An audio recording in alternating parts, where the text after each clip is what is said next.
Of course, everything it's not really a good news. But for this move made by the president, people are thinking, okay. I doubt if we have had in since 1999, 25 years, the kind of president that we're having now. I am not sounding a modest, not trying to flatter, but a president who listens to people. This is not the first time he will want to do one idea or one policy, and people will rise against it or raise who's and cries against it, and he will drop it. For him to have done that, it shows that this is a president that's having listening ears. And of course, the beauty of democracy is that you listen more to the people you govern. You listen more because when they say it is the government of the people, by the people, and for the people, everything is over people. And of course, they will say, Fox Populi Thursday, the voice of people is the voice of God. And of course, in democracy, people are the first. Whatever you want to do, people are the first. It's a pity that our leaders, past and present, have not been considering us that it's not one of those leaders that are not listening to people. Uh, we have to thumb up for him because for what he's doing is very rare. He just came up yesterday and suspended. So what that tells you for every day for the programs either on OGBC or channels on papers, president read, listen, watches, and of course take advice from people. So we need to commend him for that. And it's just a victory for democracy because we have won. I'm talking about the people of Nigeria. We have won because it has been issues. People have been talking about it and they're saying that this is not the right time to do that. And what did the president do? He listened to us and he acted immediately. So it's a victory for democracy. But I want to implore our people that we must not close our mouth in this democracy. Democracy thrives on constructive criticism. We need to constructively criticizing our government. We need to continue criticizing them for good so that they will do, because a lot of things are there. It will be very hard for somebody who is Abuja to know what's happening in Abuja. It is us, we that are residents of Abuja that will tell Mr. President that this is what's happening to Abuja residents and we need to act. So we need to criticize them more so that we'll get good governance. Now, the reason the cybersecurity levy was introduced. So for this move made by the presidency, what are the implications? The implications is that people have won, and no matter what impact, good or bad, what is important is that democracy is winning, and people are winning, and of course, our president are listening to us, our people in the corner of power, presidents, maybe governor, are listening to us, and they don't want what we don't want.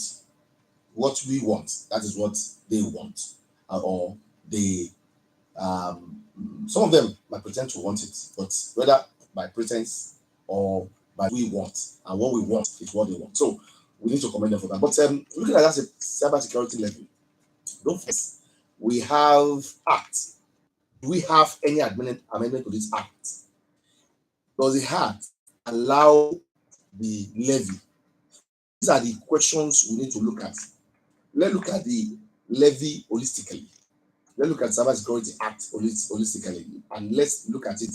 If there is a portion or a provision or a section that's talking about payment of cybersecurity levy, if there's none, that is illegal.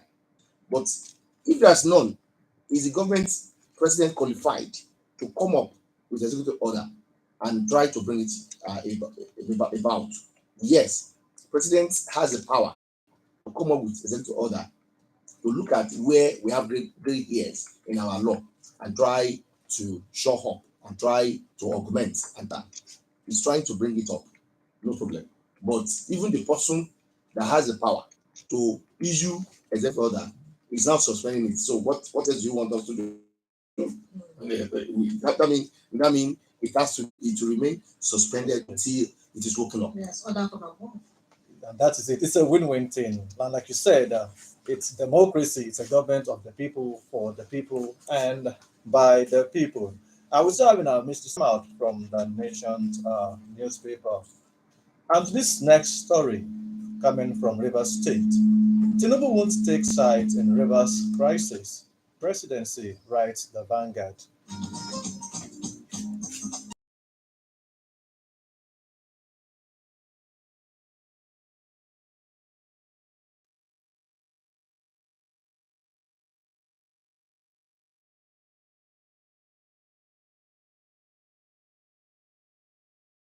Presidency, writes the Vanguard newspaper.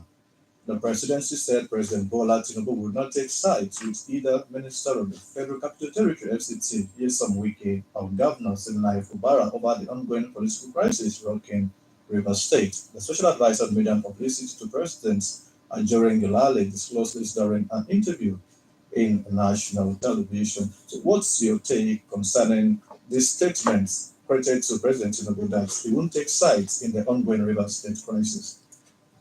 River State crisis is both political and legal crisis. Earlier defected to APC Mhm. in solidarity with immediate past governor and the present minister. And of course, if you've had a very large number of people defected from one party to in order to achieve their aim, what is their aim? It is a planned impeachment of or allegedly planned impeachment to do that.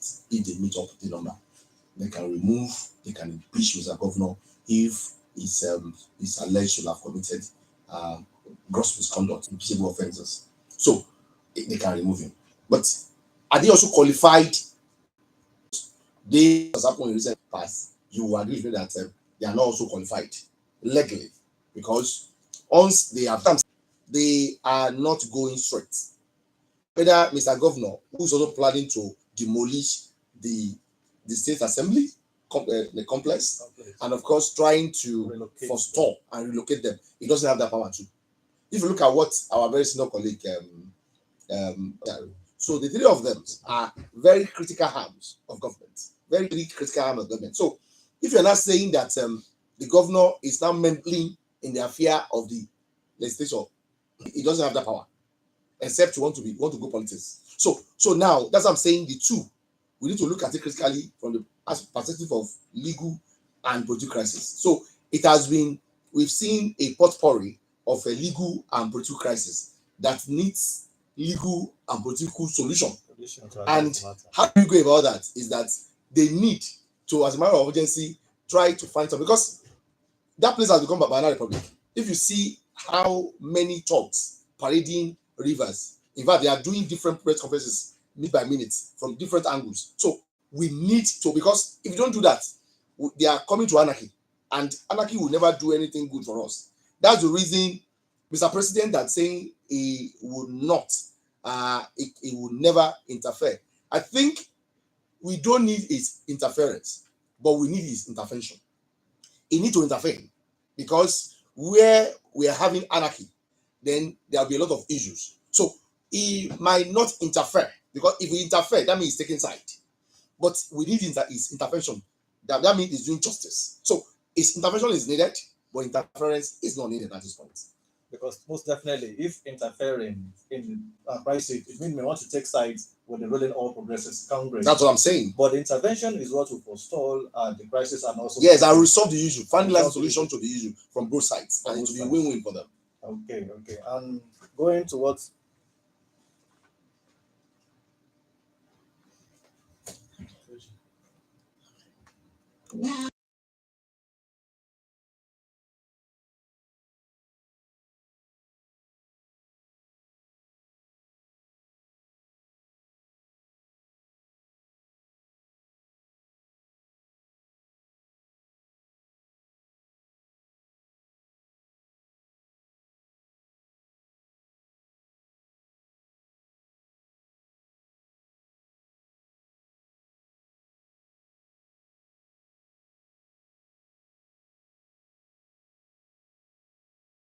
105 FM. I was still having a house this morning, Rasaq Ayinla of the House of Assembly. A human rights lawyer, Femi Falana, a senior advocate of Nigeria, has said Governor Simlai Fubara cannot change the sitting of the Rivers State House of Assembly.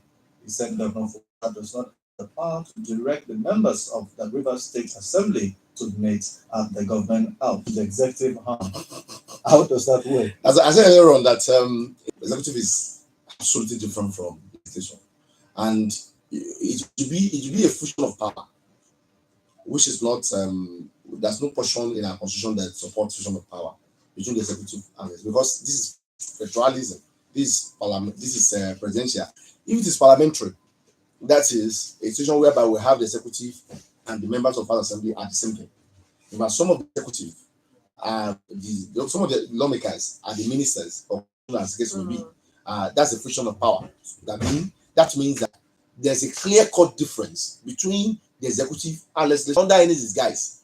That can never happen. If that is happening, that is illegal. And of course, that is what a very senior Femi Falana is saying, that it's aberration in democracy. It's aberration in presidential government. You in executive, in government house, that can never happen. That can never happen. So it is legal. That's what I'm saying. That is a potpourri of a crisis, political and legal, that needs legal and political solutions. And that's the reason I'm saying that when we have issues at the state level, we need intervention of the federal to resolve the issue. Because let's start from it. They are the one controlling the architecture, and of course, the executive might want to use it, being the chief security officer of the state, might want to use them abnormally to we shan't do interfere. They will do the justice, and there won't be interference. There won't be meddling with the affair of any organs of either legislation or what we need to do now is to ensure that we are making noise. I'm talking about all of us Nigerians, that due diligence, that justice, that fairness, that equity should be done in River. Because let's forget about Party B or Party B at this point. This is Nigeria. This is government. This is Nigerian government. And of course, we need to run away from anything that will bring sentiments, that will bring political appellations, because we're talking about law and we're talking about politics. And due diligence should be done by the federal government to ensure that they forestall calamity, because calamity is about to happen. Calamity is about to happen. So they need to forestall such, so that all of us will win and in peace. Of course, just what you said, the governor has some teaching, but as the head of a state, does it not have some wavering? Like, okay, maybe for a reason or the other, let's, everyone should come to the government house. Can it not be allowed? That can never be allowed. I said earlier on that there's a separation of power. Mr. Governor cannot, by any, it's not even a boss. Even if he has a reason. It's not even a boss to the speaker or to the assembly members. Okay. It's not lawmakers got elected the same way Mr. Governor got elected from the local constituency. That is it. So it's not their it's not their bosses. He cannot control them. He cannot control them. He cannot meddle into their the secret in his cupboard.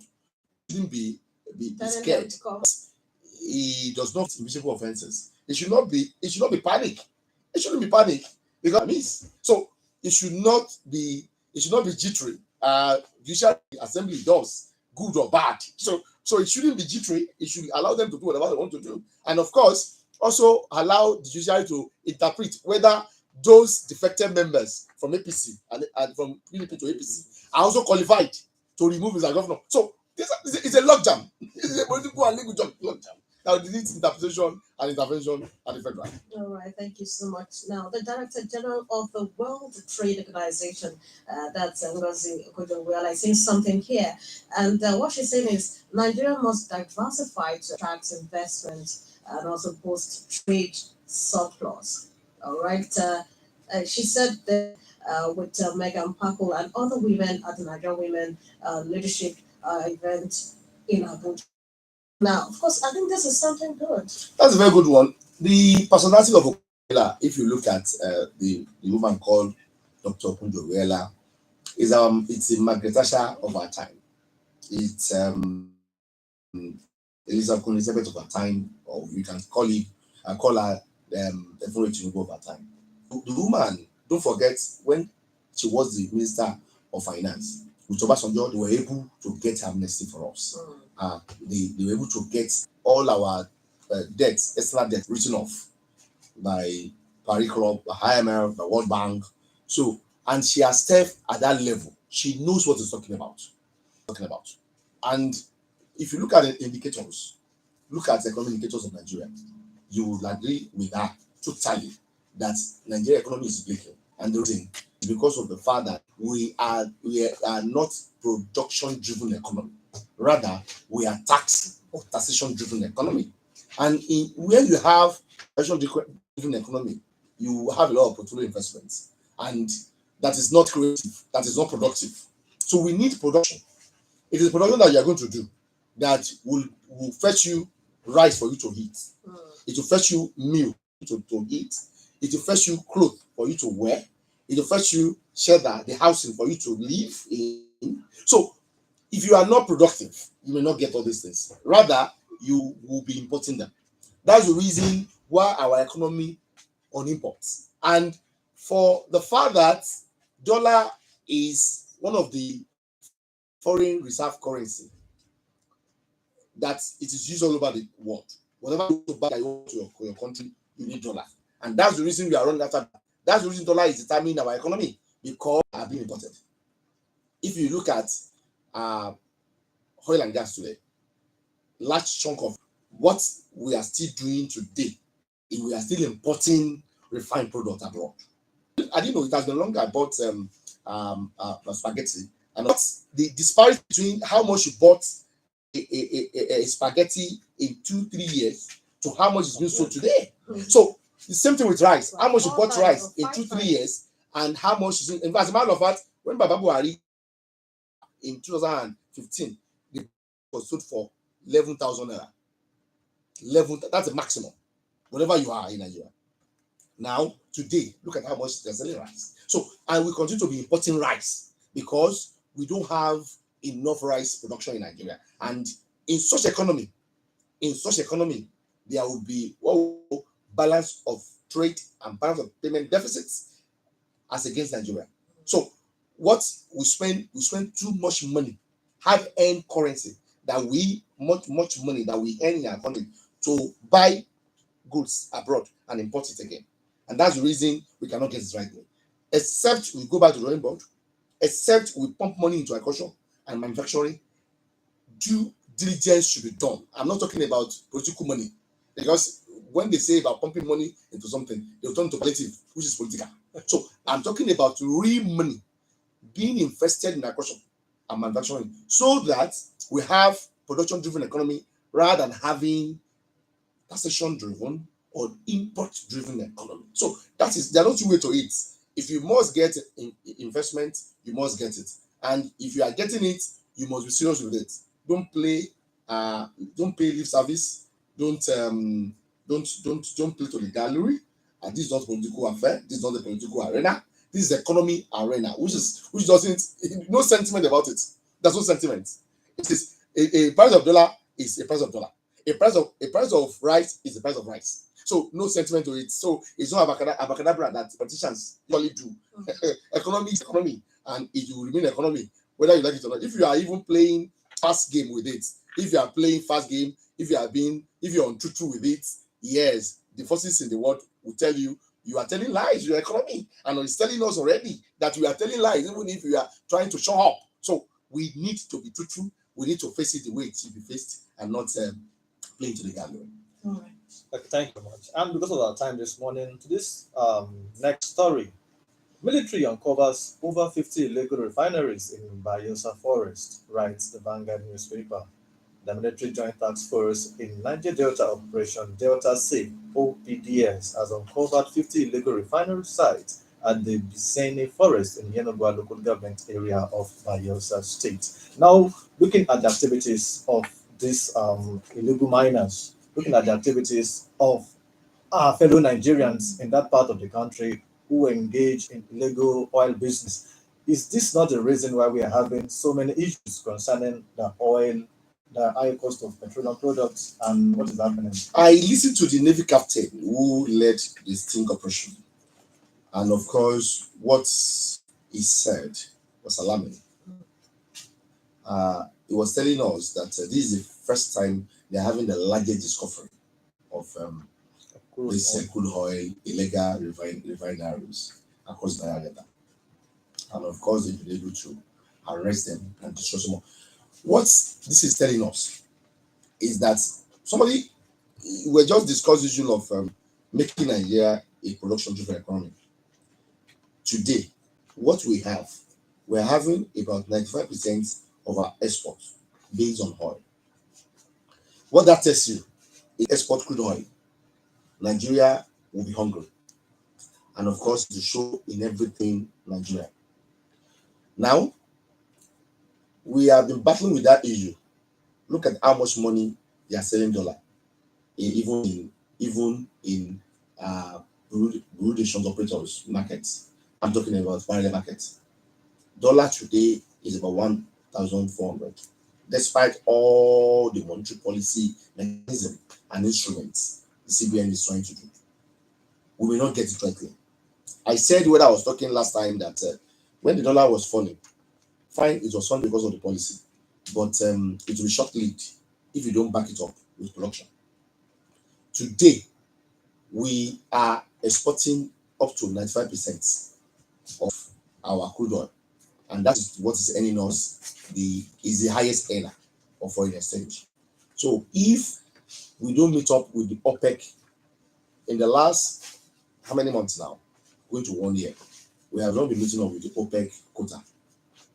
Nigeria has been produced below the OPEC quota, and if you are produced below the OPEC quota, that means you are getting less fund in terms of earning. So we need to wrap up the production so that we will earn more money and it will stabilize our economy. Well, that's the only area where we used to earn money. Meanwhile, we are importing a lot of things, but we are only exporting major commodity, which is crude. But we are importing a lot of things. So we need to wrap up production so that we'll export more crude oil and earn more foreign exchange. But how do we do that when you have illegal refiners everywhere? How do we do that when our brothers and sisters in our debtors are becoming saboteurs instead of being the economy developers? Why are they sabotaging all efforts of other governments and everybody to ensure that we wrap up production and earn more money? When we also have the same thing here, we will have as well in this side of Nigeria, where we have limestone. They stop all those limestones producer and say, oh, it's in Afara land, in Eba land, or in Shagamu, they must not produce anything. So they should run away from this act of sabotage. And government should be brutal about them. There's a law that is there. So let's implement this law. Let's ensure that those that are saboteurs, because if you are cleaning the economy, you are cleaning the nation. That's just it. If you are cleaning the nation economy, you are cleaning goods and serve as a deterrent to who be saboteurs of government properties or public utilities. It is enough of this, and federal government should be very, very, very, very brutal and definite about what to do for this, because this is affecting us. This is somebody trying to play upon our intelligence. Thank you so much, Rasaq, Ayinla. Yes, it's about time that we open the lines so that people can call in to make their contributions, ask necessary questions. 0803-437-9453 or 0815-032-0226. Hello? Morning. Hello, good morning. Sir. How are you today? Thank you. Thank God. Fine. Yeah, my dear Rasaq, good morning, sir. Good morning, sir. Thank you very much. Wale Owoseni is the name. Good morning, sir. I'm calling from Ilaro. You have spoken well, Rasaq. Thank you, Now, sir. even the crude oil that we are exporting, which you summarized to be about 95% of our exportation. Are we not negating that export by the refined fuel we are importing?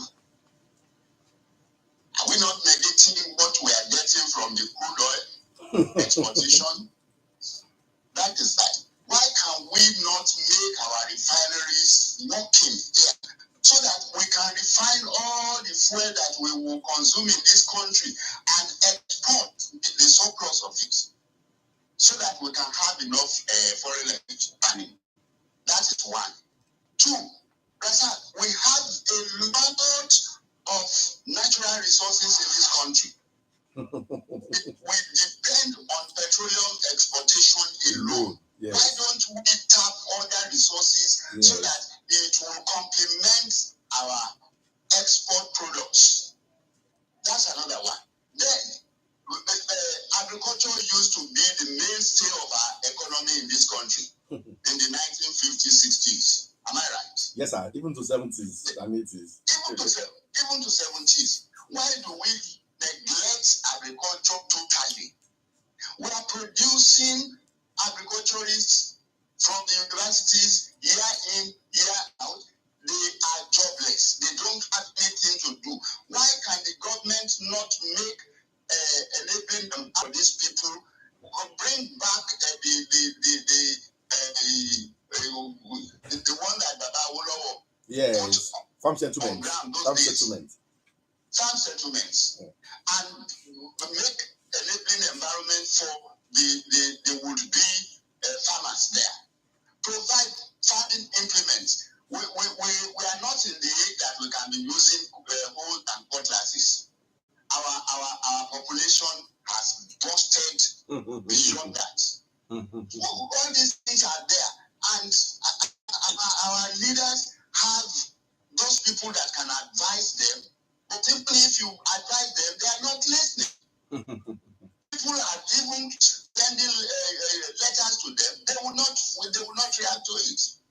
So these are our problems. Nigeria is so blessed, but we are suffering in the midst of plenty. It is so sad. Good morning, sir. So sad. Good morning, sir. Thank you so much for calling, So sir. sad. All right, the numbers again 0803-437-9453 or 0815-032-0226. If you look at it, it comes from Elia Ochen. Okay. Hello? Hello, good morning. Good morning. Good morning, sir. Good morning, Good ma. morning, ma. Thank you so much Mr. for calling, Rasaq, good morning. Good morning, ma. This is Ayinla from Quarry Road. I want to speak on Rivers' problems. Rivers of problems. Please, I will appeal that the president should please come and have a way of settling this problem in Rivers. If it is not done, we will have a war there. And the problem will affect not Rivers alone, but the whole nation. For example, by the time this problem starts, you discover that when two elephants fight, the grass will suffer. Definitely. The common people will be thrown into confusion, joblessness will increase, chaos will increase, disorderliness will increase, and the whole place will be turned into a place of mess. Please let federal government find a way of coming. Is it not to come to settle it for them? Yes. So that there will be peace. Intervention, Not interference. Not interference. Yes. So that we have peace there. All that we raise you. Because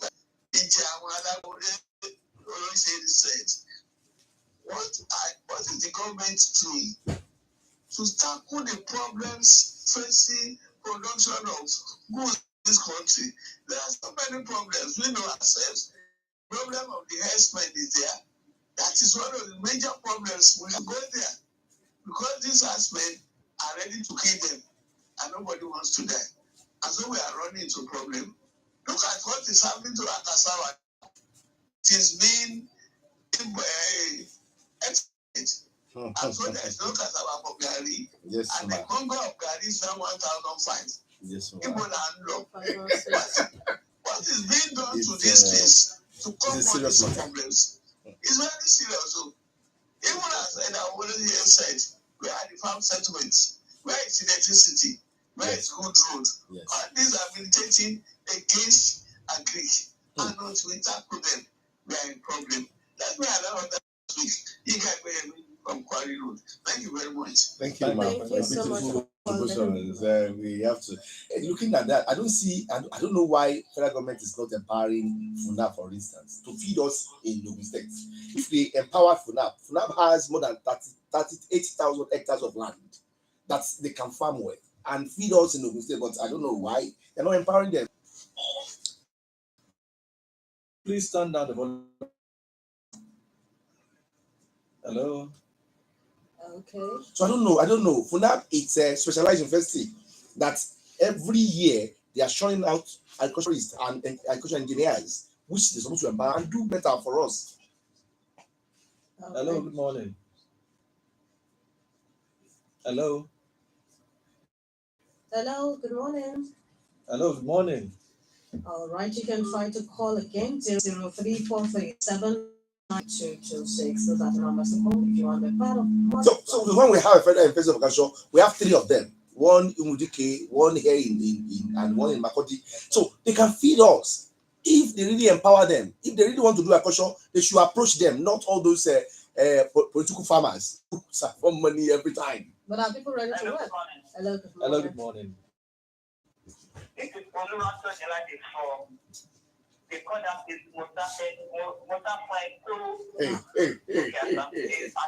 Good morning. Good morning. But I'm happy about the news I had about this morning that our president have suspended the Cybersecurity.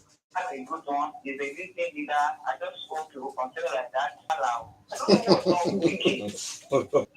Okay. Yes, it's true. He's talking. But because him on in the place, then about food items. I thought you see, several loads of cassava. Where is it going? To our war party. Yes. It's not in the companies. Right now, and still, as Mama said, now, Gary now is now good. Yes. That was like Because cassava used to be cash crop before, but it's now a cash. It used to be a fruit crop before, but it's now a cash and fruit crop. I thought I said video about in Niger State about man comment that in his channel kidnappers and kidnappers. Please now this thing should fight. It's painful the way people are suffering because people that are that will involve other to find solution to our issue as far as agri production is concerned, because it's annoying. Hello, good morning. Hello. Good morning, sir. Hello, good morning. You're welcome, My brother, with this structure we are running, all that also called endowment, they will not be tapped because the one tap, that is the what they call petroleum. The way they are doing it, it's not benefit to people. So that no state governor will allow them to tap the what we have unless we restructure this country to our regime. You think they produce the best of the federal government that have no nothing. But the intervention of farming since 1958, 1956, it's now 58 years now. That's the one that give it us. Give you want to control that I cannot work. Control something. About control, what to call they are military. They are out of 68 years. They are only 13. That's it. Unless you are the labor too. I want the labor, but the labor too. No, we are in progress. Deputy want the government to do something, want government to give them Yeah. They can't work. Let us all of us look at the problem and solve it. All right, thank you so much. Thank you so much for the contribution. Really appreciate that contribution. Thank you. It's been I don't think we need restructuring in Nigeria, because if you ask political scientists, you ask economists, you ask people in the world about the best government. We are having the best government in Nigeria, but the individuality, those that are actually making things happening, are the problem in the country. We have law, we have everything, policies that are okay for everybody. We have laws, policies, programs that are okay. But because we have saboteurs from government's house, for shedding light on the various dailies for Monday morning to the success editors. Wahid Ogunjobi will say thank you. Ice Folake Shweto, Miriam Oguni, thank you so much. And of course, it's been Shola Onide and I am Emmanuel Adebanjo. Wish you have a very good day.